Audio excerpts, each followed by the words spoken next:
Hello, I will be teaching you how, or I will be teaching you the retail product cost sheet of Jacinto and Lirio. Pero sa sheet na to, dito naman natin makikita ang lahat na products na ino-offer ni Jacinto and Lirio. Makikita natin na nag-offer sila ng work from home desk mat. Ito, work from home desk mat, apron, travel wallet, Perseverance, Laro, Artisan, ID wallet, and many more.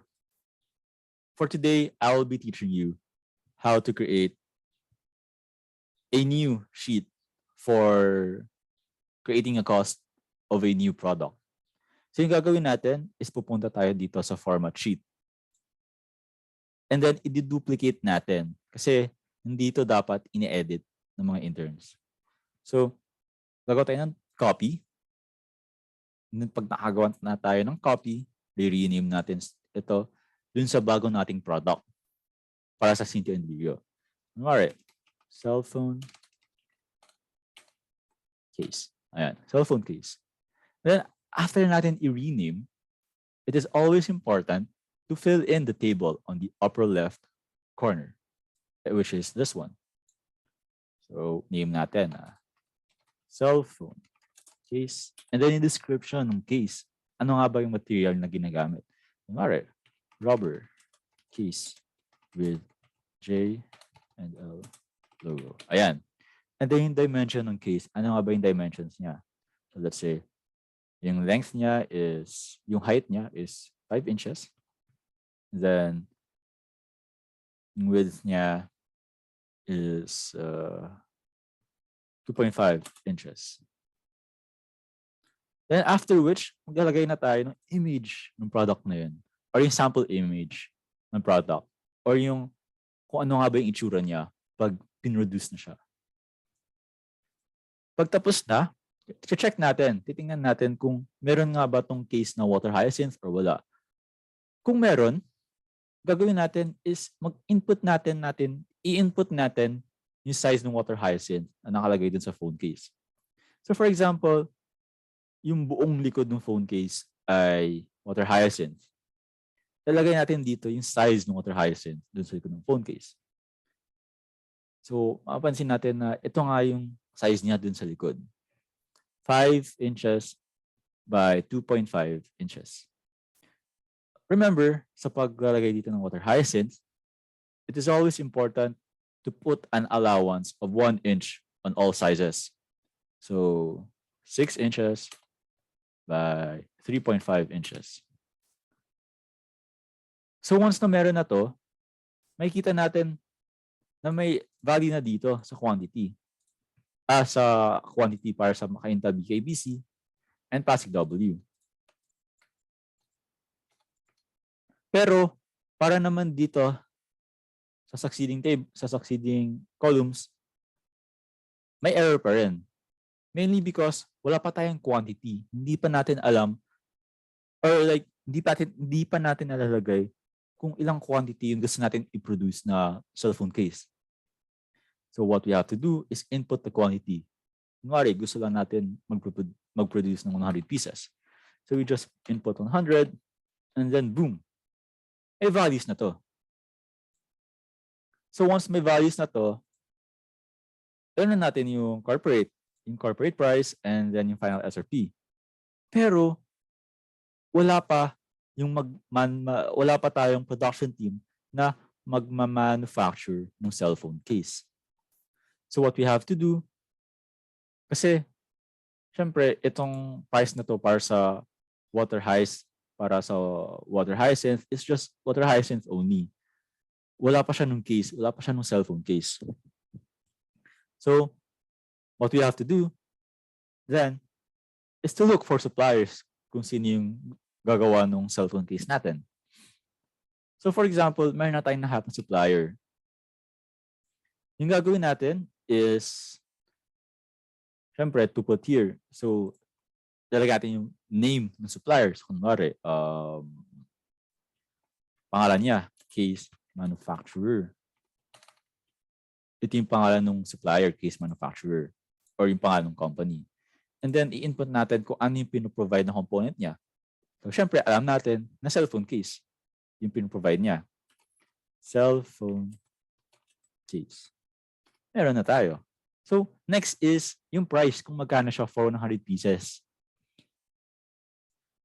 So, yung price for 100 pieces, for example, is 50 pesos per piece with VAT. So, 50 pesos per piece with VAT. Yung gagawin natin is ilalagay natin dito kasi yung price niya without VAT. Yung gagawin natin is i-divide lang natin 50 divided by 1.12 para matanggal yung VAT. So, meron na tayong value or yung cost kung how much yung pagpapagawa ng phone case. So, bakit ko nga ba tinanggal yung VAT na yun? Well, mainly because dito sa COGS without VAT, mainly because dito sa dulo, meron na tayong COGS with VAT. In-apply na natin yung VAT niya. So, ayun. So, that's it. So, that's how you create a costing sheet for new products. Oh, wait, I forgot. So, since meron tayong with J&L logo, this description, maglalagay na tayo ng either engrave or logo emboss. Yung engrave, ito yung laser engraving. While yung logo emboss, ito yung parang isa-stamp mo lang yung logo, yung case. So kung gusto natin ng may logo embossed, i-input lang natin dito. Pero kung gusto natin ng engrave, i-input natin yung price kung magkano yung pag-engrave ng logo. Para sa price ng pag-engrave or laser engrave, we should ask Miss Anne or Sir Neko for the price of this one. Pero sa logo emboss, it is always 1,400 pesos. And then to get the price of the logo embossed for a certain piece, what we have for a single cell phone case, may formula na siya, which is E24 or 1,400 divided by the quantity of the product. So 1,400 divided by 100 is equal to 14 pesos. And of course, we have the sample fee and the value of train transportation, as well as its delivery. And then finally, we have the price. So it is always important that we either get the corporate price or the final SRP, depending on what Miss Anne or Sir Neko tells us, which to get, either the corporate or the final SRP. So if gusto ng client na magpa-quote ng isang product na meron na dito sa retail product cost sheet, such as Lakbay Travel Kit, pupunta tayo sa Lakbay Travel Kit. And to check natin kung ilang quantity yung gusto ng client. Kung gusto niya ng 100 pieces lang, meron na tayong available ng 100 pieces dito. So, kuhanin lang natin yung corporate as well as yung final SRP. But always take note na nakadepende yun kung ano yung components na gusto ilagay ni client doon sa product. Diba? Minsan kasi gusto niya natural yung motor hyacinth or yung may dye, etc. etc. Pag ganun, maglalagay na tayo ng mga prices dito. Kunwari, gusto niya ng with dye. So, input natin yung may dye. And then, input natin dito yung price ng may dye. For example, since 90 pesos to, gagawin lang natin is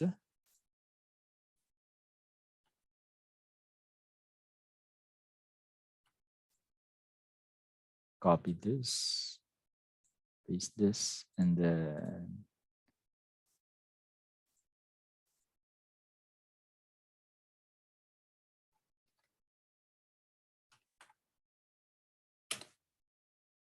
ayan. So, ganun lang. Ito yung formula. What we just have to do is just, kasi same lang yung formula for all water hyacinths. You just have to copy paste it. So, yung formulas niya. So, formula nga nito is F59, which is yung quantity Wait lang. No. It's F58. Ayan. Ayan, so 3 pesos. Ayan. 3 pesos lang pala. So what? So, ayun. So what you have to do is you multiply the sheets needed, which is 2. You multiply it to the price of the dyed water hyacinth leather. And then divide everything by the quantity. And then you have this, which is 3 pesos. And once meron ka ng dye, alam mo na yung corporate and yung final SRP price mo, which is 802 or 1,203, which is the final SRP. Also, it's important na pag-dye, pag gusto ng client may dye, it's important na hindi mo tanggalin yung natural water hyacinth leather. Kasi yung dye, ano lang to add-on. Add-on lang siya. Tapos, kung gusto lang ni client na walang dye, hindi tanggalin lang natin. Tanggalin lang natin to. Ayan, as easy as that. And this applies to all other products.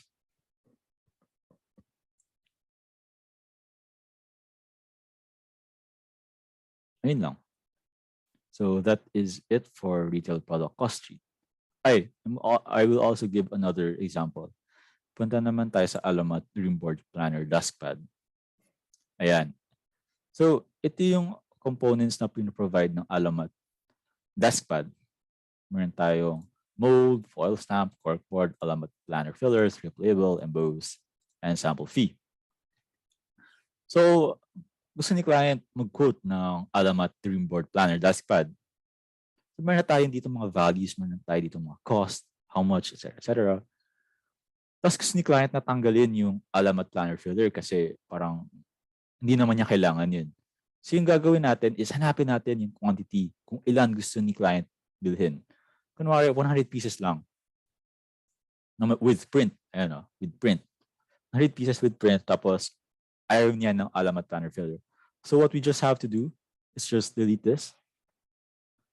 And then we have the final SRP and then the corporate. So ayun. So we just have to get the price for the corporate, either for the corporate or the final SRP. And then it's done. It's finished. So basically, yun na yun. Pero kung gusto ni client na may Alamat Planner filler, corkboard, break na natin yung price. So ayan na. And then as you can see, pagbaba natin, sa lahat ng mga products, makikita natin may mga iba't ibang prices. Pero same lang yung ino-offer na product. This is mainly because iiba yung production team nila. Kaya ito, Commonwealth QC, Commonwealth KC, Commonwealth KC. Ito, Marikina LT. Iba yung price nyo, kung makikita natin. And iba rin yung pinaprovide niya. Ito, logo only. Logo only. Diba? Logo only. So, ayun. Ayun lang. It is also important to ask for the description, the detailed description of what the client wants. So yeah, that is it. And thank you for listening.